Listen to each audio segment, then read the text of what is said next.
Assalamualaikum teman-teman semua. Sebelum kita mulai kisah penuh makna hari ini, jangan lupa klik tombol subscribe, nyalakan lonceng notifikasinya, dan tulis di kolom komentar dari kota mana kamu nonton video ini. Yuk, kita absen dulu. Semoga yang nonton video ini, rezekinya lancar, dagangannya laris, utangnya lunas, dan doanya segera diijabah.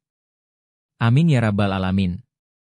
Di sebuah desa kecil bernama Karangjati, pinggiran Jawa Tengah yang jarang tersorot media, hidup seorang pria sederhana bernama Bapak Imran. Umurnya 51 tahun. Wajahnya legam terbakar matahari, tubuhnya kurus namun berisi tenaga dari kerja keras bertahun-tahun. Ia bukan pejabat, bukan tokoh masyarakat, bukan pula seorang guru. Tapi dari pundaknya, tergantung harapan besar yang bahkan tak semua orang sanggup menanggungnya. Harapan agar anak sematawayangnya, Zahra, bisa sekolah tinggi. Setiap pagi, saat matahari belum benar-benar muncul di ufuk timur, suara roda gerobak bakso terdengar berderit pelan. Itulah suara khas dari langkah pertama Bapak Imran memulai harinya. Ia tak punya warung tetap. Ia hanya punya satu gerobak tua yang setia menemaninya sejak belasan tahun lalu. Roda kirinya agak miring, papan depannya sudah mulai keropos dimakan waktu dan cuaca. Gerobak itu ia dorong dari gang ke gang, dari desa ke desa, dari rumah ke rumah. Kadang diundang tetangga untuk hajatan, kadang hanya mengandalkan pembeli setia anak-anak sekolah dan buruh tani. Setiap mangkok bakso yang ia jual dihargai Rp8.000. Ia hanya mengambil untung Rp1.000-2.000. Tapi ia tak pernah mengeluh. Kalau rezeki halal, meski sedikit, insya Allah cukup, katanya sambil tersenyum kepada pelanggan langganan. Meski hidup pas-pasan, Bapak Imran terkenal sebagai orang yang ramah dan jujur. Ia selalu menyapa siapapun yang dijumpainya di jalan. Assalamualaikum, bakso. Begitu suaranya bergema, khas dan hangat. Anak-anak kecil suka mengejar gerobaknya, dan para ibu rumah tangga tahu betul jam berapa biasanya ia lewat. Namun di balik senyuman itu, ada lelah yang tak pernah sepenuhnya pulih. Tubuhnya sering pegal-pegal. Tangannya penuh kapalan karena mendorong gerobak berjam-jam setiap hari. Tapi semua itu ia sembunyikan dari Zahra, anak gadisnya yang baru menginjak usia 16 waktu itu. Sejak Zahra kecil, Bapak Imran sudah bertekad, anakku tidak boleh berhenti sekolah. Aku boleh mendorong gerobak seumur hidup, asalkan dia bisa hidup lebih baik. Zahra adalah cahaya dalam hidupnya. Sejak ibunya meninggal saat Zahra berusia 5 tahun karena komplikasi melahirkan, Bapak Imran membesarkan anaknya seorang diri. Ia menjadi ayah sekaligus ibu. Ia belajar memasak, mencuci baju, mengikat rambut Zahra, bahkan mengantar dan menjemput sekolah meski harus berhenti jualan sebentar. Pernah suatu hari, ia kelelahan dan jatuh di jalan saat mendorong gerobak sambil menggendong Zahra yang masih kecil. Tapi bahkan luka itu pun tak membuatnya menyerah.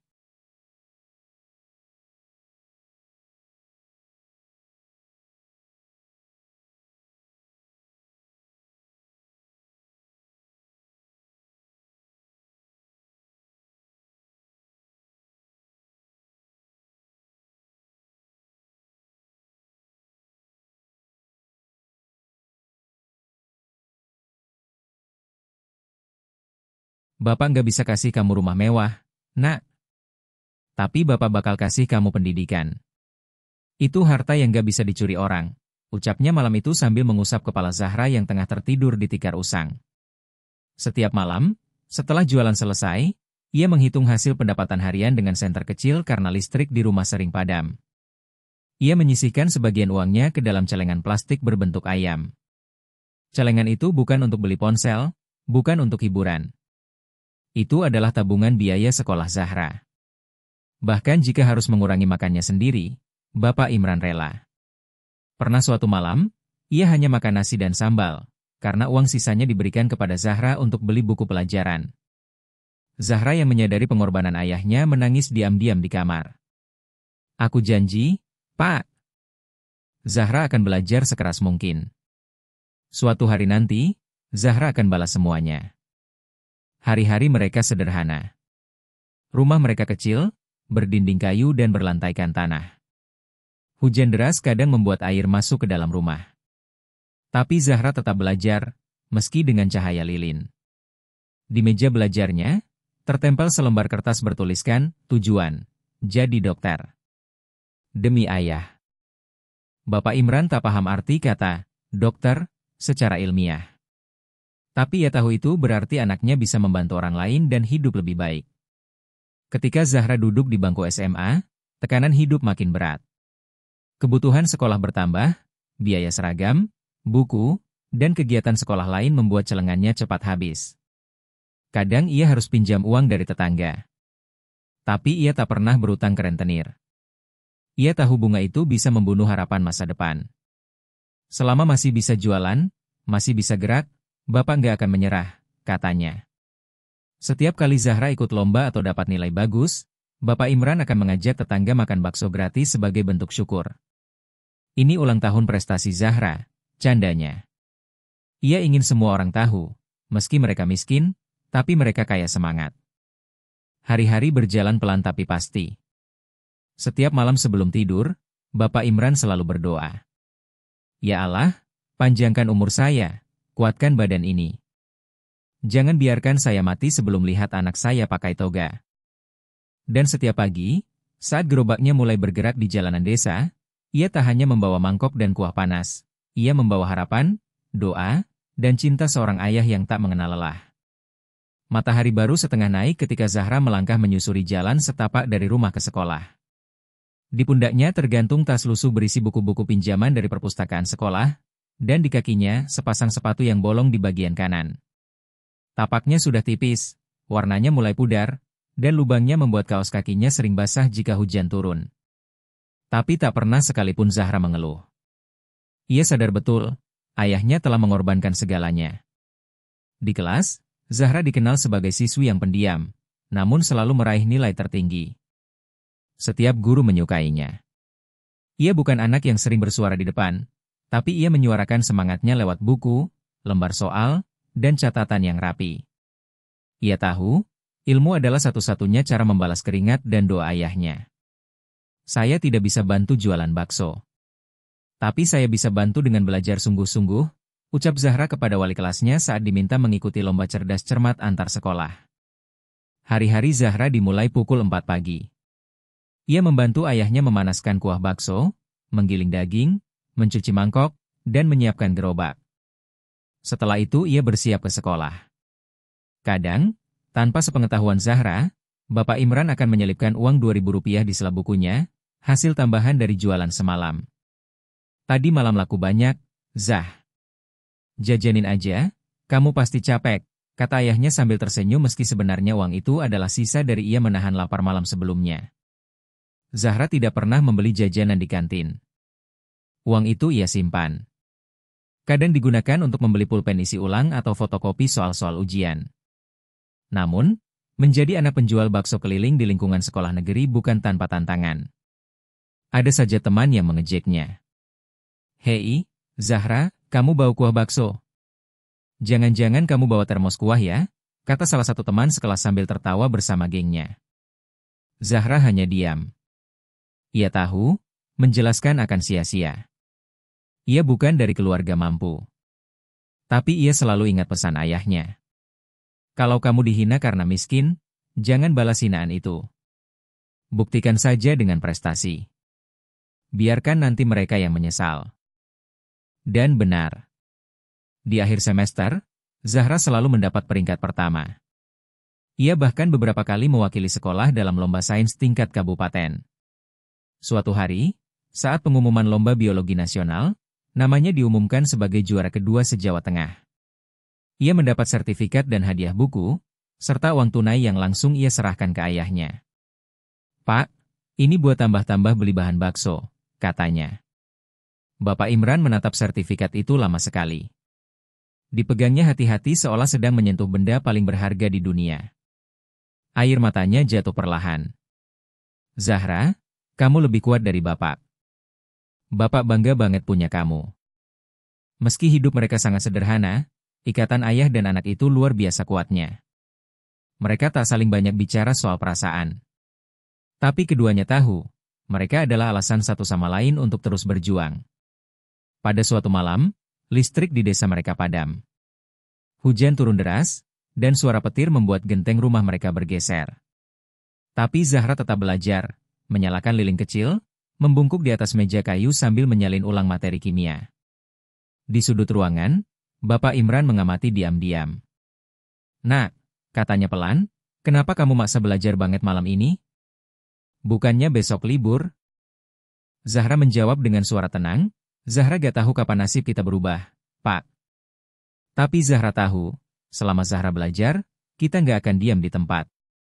Kalimat itu menghujam ke dalam hati Bapak Imran. Ia menatap wajah Zahra yang mulai dewasa, dan dalam hatinya ia berdoa. "Ya Allah, jadikan anak ini cahaya. Meski aku hanya api kecil yang membakar diri, biarlah dia yang menerangi masa depan." Namun cobaan tak berhenti sampai di sana. Saat Zahra duduk di kelas 3 SMA, ia membutuhkan biaya tambahan untuk bimbel masuk universitas. Biayanya tidak murah. Ia mencoba mendaftar beasiswa, tapi tetap butuh uang untuk transportasi dan fotokopi persyaratan. Melihat itu, Zahra mulai mencari cara sendiri. Ia membuat poster sederhana bertuliskan, "Jasa les matematika SD SMP. Rp5.000 per sesi." Ia menempelkan di tiang listrik dan warung-warung kecil. Setiap sore, sepulang sekolah, Zahra berjalan kaki mengajar anak-anak kecil di sekitar kampung. Hasilnya tak seberapa, tapi cukup untuk menambal kebutuhan sekolahnya. Zahra tak pernah malu. Ia tak pernah merasa hina karena berjuang. Ia hanya ingin satu hal, melihat ayahnya duduk di barisan tamu wisuda, mengenakan batik terbaik, dan tersenyum bangga. Di malam hari, saat Zahra tertidur kelelahan di lantai ruang tengah, Bapak Imran akan menyelimuti tubuh anak gadisnya, membelai rambutnya, dan berkata dalam hati, "Maafkan Bapak ya, Zah. Bapak belum bisa beliin kamu sepatu baru. Tapi semoga Allah kuatkan kakimu sampai ke gerbang kampus impianmu." Dan esok paginya, Zahra akan kembali bangkit. Dengan sepatu bolongnya, dengan tas lusuhnya, dengan mata yang mengantuk karena belajar semalaman, tapi dengan semangat dan tekad yang tak bisa diukur oleh uang. Tahun itu, Zahra duduk di kelas 3 SMA. Ini adalah tahun penentuan. Apakah ia bisa masuk universitas impiannya, atau harus menunda mimpinya menjadi dokter? Tapi tanpa disangka, bukan hanya soal ujian nasional yang harus ia hadapi, melainkan ujian yang jauh lebih berat. Ayahnya jatuh sakit. Bapak Imran tiba-tiba terkulai lemas di dekat pasar desa. Gerobak baksonya tergeletak di pinggir jalan, kuahnya tumpah, baksonya berserakan. Ia pingsan karena kelelahan dan tekanan darah rendah. Warga menolongnya pulang, dan sejak hari itu, ia tidak bisa berjualan selama 2 bulan penuh. Di rumah sederhana itu, Zahra terpaksa merawat ayahnya sendirian. Setiap pagi, ia memanaskan air, mengganti kain kompres, menyuapi bubur, lalu berangkat sekolah. Sepulang sekolah, ia langsung kembali memijit kaki ayahnya, membacakan resep herbal dari internet, hingga tengah malam. Di sela itu, ia menyempatkan diri belajar untuk ujian nasional dan seleksi masuk universitas negeri. Ia kelelahan. Tapi ia tahu, ini bukan saat untuk menyerah. Zahra hanya punya satu tembok sandaran dalam hidupnya, dan sekarang tembok itu mulai retak. Suatu malam, saat Zahra sedang mengisi soal latihan UTBK di buku bekas, Bapak Imran memanggil lirih. "Zah, kalau nanti kamu gak keterima kuliah, gak apa-apa, ya? Mungkin nasib kita sampai di sini." Zahra langsung menghentikan tulisannya. Ia menghampiri ayahnya, menggenggam tangan tuanya yang dingin. "Pak, jangan bilang gitu. Zahra gak akan nyerah. Kita belum sampai di garis akhir. Kita belum kalah." Kalimat itu bukan sekadar penyemangat. Itu janji. Dan janji itu ditepati. Saat hari pengumuman hasil seleksi nasional masuk perguruan tinggi, Zahra duduk di depan warnet kecil di pinggir jalan. Ia mengetik nomor registrasi dengan tangan gemetar. Jantungnya berdegup tak karuan. "Selamat. Anda diterima di Fakultas Kedokteran Universitas Negeri." Zahra menutup mulutnya. Air matanya langsung jatuh. Ia pulang berlari ke rumah, membawa kabar itu. Ayahnya masih terbaring lemah.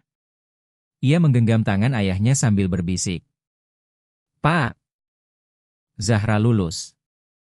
Zahra diterima." Zahra bakal jadi dokter. Bapak Imran tak bisa menahan air mata.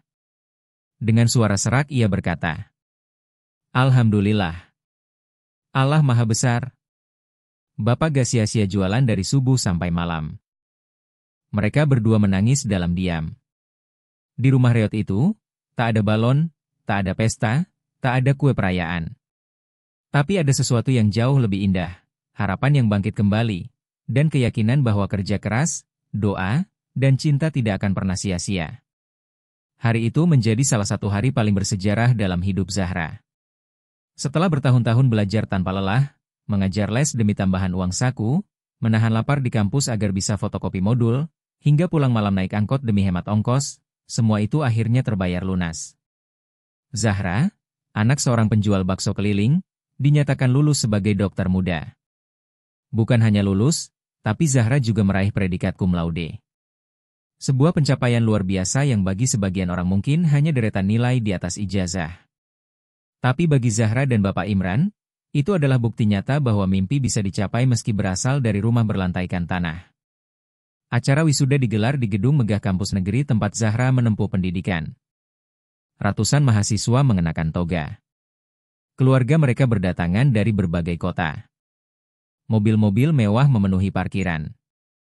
Bunga-bunga dan papan ucapan berjajar rapi. Zahra datang mengenakan toga putih bersih, wajahnya berseri, tapi hatinya penuh haru. Di sampingnya berjalan seorang pria tua berpakaian sederhana, Bapak Imran. Ia tak memakai batik mahal. Hanya kemeja yang biasa ia kenakan saat sholat Jumat, disetrika rapi dengan setrika arang pinjaman tetangga. Saat para orang tua sibuk berfoto dengan anak-anak mereka, Bapak Imran hanya memandangi Zahra dari jauh.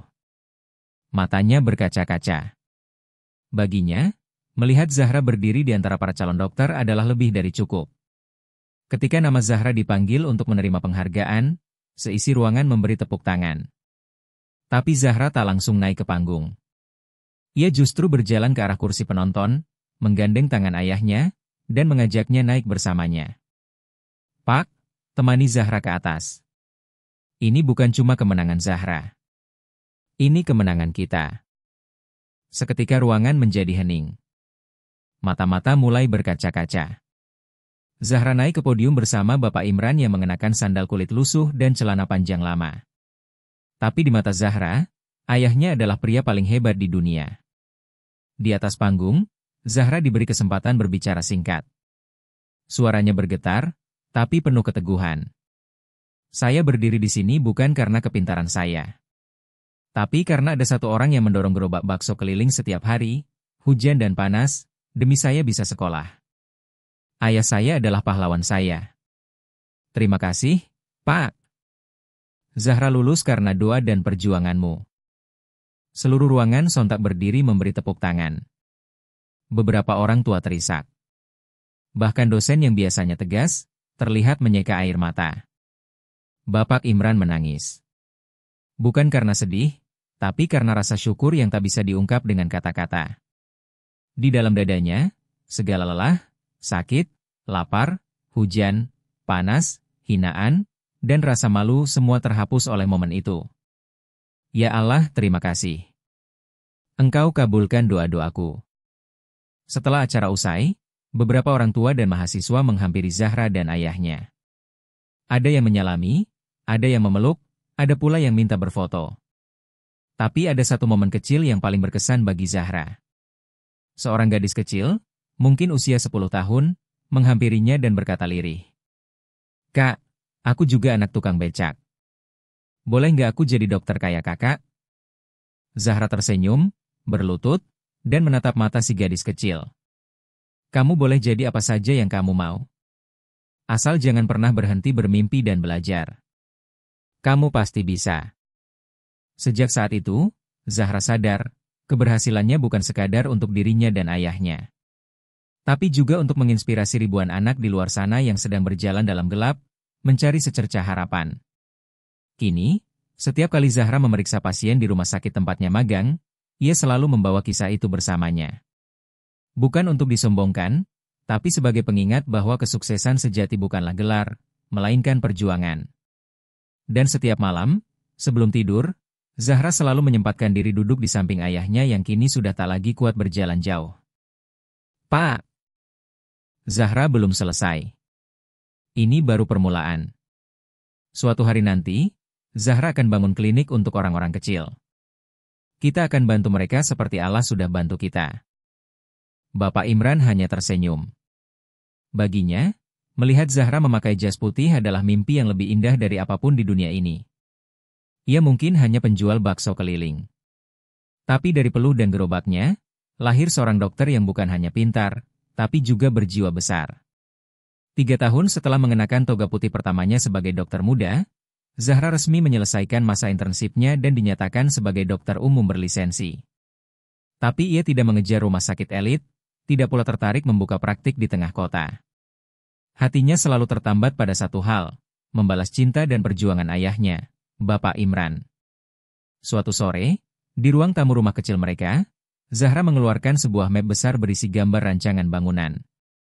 Pak, katanya, sambil menunjukkan sketsa kasar itu, Zahra mau bangun klinik. Tapi bukan klinik biasa. Klinik ini untuk orang-orang kecil. Gratis untuk yang gak mampu. Dan Zahra mau beri nama, Klinik Bakso Sehat. Bapak Imran tertawa kecil, matanya berbinar haru. Kamu kasih nama, bakso, beneran? Iya, Pak. Karena Zahra bisa jadi dokter bukan karena bangku kuliah, tapi karena gerobak bakso yang Bapak dorong selama belasan tahun. Zahra lalu mengurus semua perizinan. Dengan bantuan teman-teman sesama dokter dan relawan, ia mulai membangun klinik kecil itu di lahan kosong yang ia beli di pinggir kampung. Modalnya berasal dari beasiswa prestasi, tabungan kerja, dan donasi dari orang-orang yang pernah mendengar kisahnya. Selama proses pembangunan, Bapak Imran selalu datang, meski tubuhnya sudah tak sekuat dulu. Ia membantu semampunya, kadang hanya menyapu halaman, kadang sekadar duduk memantau sambil menyeduh teh hangat. Klinik ini, warisan Bapak untuk orang-orang yang Bapak pernah layani. Dulu mereka makan bakso Bapak, sekarang mereka disembuhkan anak Bapak, ucapnya lirih. Ketika klinik bakso sehat resmi dibuka, warga kampung dan sekitarnya berdatangan. Anak-anak, ibu hamil, para lansia, semua datang tanpa takut tak bisa membayar. Di pintu masuk klinik, tergantung satu tulisan sederhana. Bayarlah semampumu. Jika tak bisa, cukup doakan agar kami tetap kuat menolong sesama. Minggu demi minggu, nama Zahra mulai dikenal luas. Wartawan lokal datang meliput. Media nasional menayangkan kisahnya. Beberapa bahkan menyebutnya sebagai dokter anak penjual bakso. Tapi Zahra tetap bersahaja. Ia menolak tawaran pindah ke kota besar. Ia menolak sponsor yang ingin mengganti nama kliniknya. Baginya, makna dari perjuangan itu tak bisa dibeli dengan uang atau popularitas. Klinik itu bukan hanya bangunan. Klinik itu adalah monumen hidup dari cinta, ketekunan, dan doa yang tak pernah putus. Pada suatu pagi, Zahra memulai rutinitas seperti biasa. Ia memeriksa pasien lansia dengan tekanan darah tinggi, membantu seorang ibu muda yang bayinya demam, dan memberi penyuluhan gizi pada anak-anak sekolah.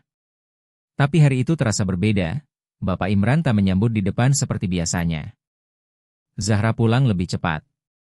Ia menemukan ayahnya tertidur di kursi tua di teras, tubuhnya berselimut sarung. Ia tampak damai, terlalu damai. Zahra memanggil pelan, tapi tak ada jawaban. Bapak Imran telah pergi. Dalam tidurnya. Tanpa rasa sakit. Dalam usia 54 tahun. Tangis Zahra pecah. Ia memeluk tubuh ayahnya dan berbisik. Pak, kliniknya sudah jadi, orang-orang sudah mulai sembuh, tapi kenapa Bapak gak nunggu lebih lama sedikit lagi? Pemakaman Bapak Imran dihadiri ratusan warga. Beberapa adalah pelanggan lama baksonya. Beberapa adalah pasien Zahra. Semua datang membawa bunga dan air mata. Seorang ibu tua berkata pelan saat mengusap batu nisan. Pak Imran gak pernah ambil untung banyak kalau jual bakso. Tapi sekarang, dari anaknya, kita dapat lebih dari itu, harapan. Setelah kepergian ayahnya, Zahra merasa kehilangan yang sangat dalam. Tapi ia tak berhenti. Klinik terus berjalan. Ia memperluas layanannya, menambah alat sederhana untuk cek laboratorium, menggandeng dokter muda lain yang punya semangat serupa. Dan setiap pagi, sebelum membuka pintu klinik, Zahra selalu berdiri sebentar, menatap langit, dan berdoa. Pak, doain Zahra ya. Hari ini Zahra mau bantu lebih banyak orang lagi. Semoga Allah kumpulkan kita lagi nanti, di surga, tempat Bapak gak harus capek dorong gerobak lagi. Kini, klinik bakso sehat bukan hanya tempat pengobatan. Klinik itu jadi pusat edukasi, tempat pelatihan anak muda desa tentang kesehatan, dan menjadi lambang bahwa kemiskinan bukan penghalang untuk memberi manfaat besar bagi dunia. Zahra tak pernah menyebut dirinya hebat. Tapi kisahnya telah menyentuh hati ribuan orang. Di setiap pasien yang sembuh, di setiap anak kecil yang bercita-cita jadi dokter, nama Bapak Imran tetap hidup. Bukan sebagai penjual bakso biasa, tapi sebagai ayah luar biasa yang telah melahirkan cahaya dalam bentuk anaknya. Dan pada akhirnya, seperti yang sering Zahra katakan, cita-cita setinggi langit hanya bisa dicapai kalau kaki kita mau tetap berpijak di tanah. Bapak saya mengajarkan itu, dengan roda gerobak dan tangan yang tak pernah lelah mendorong doa. Terima kasih sudah menonton kisah inspiratif ini. Semoga kita semua diberikan kekuatan dalam berjuang dan keteguhan dalam bermimpi. Kalau kamu suka cerita ini, jangan lupa like, share, dan tulis di kolom komentar. Siapa orang tua yang paling berjasa dalam hidupmu? Sampai jumpa di kisah inspiratif berikutnya. Wassalamualaikum.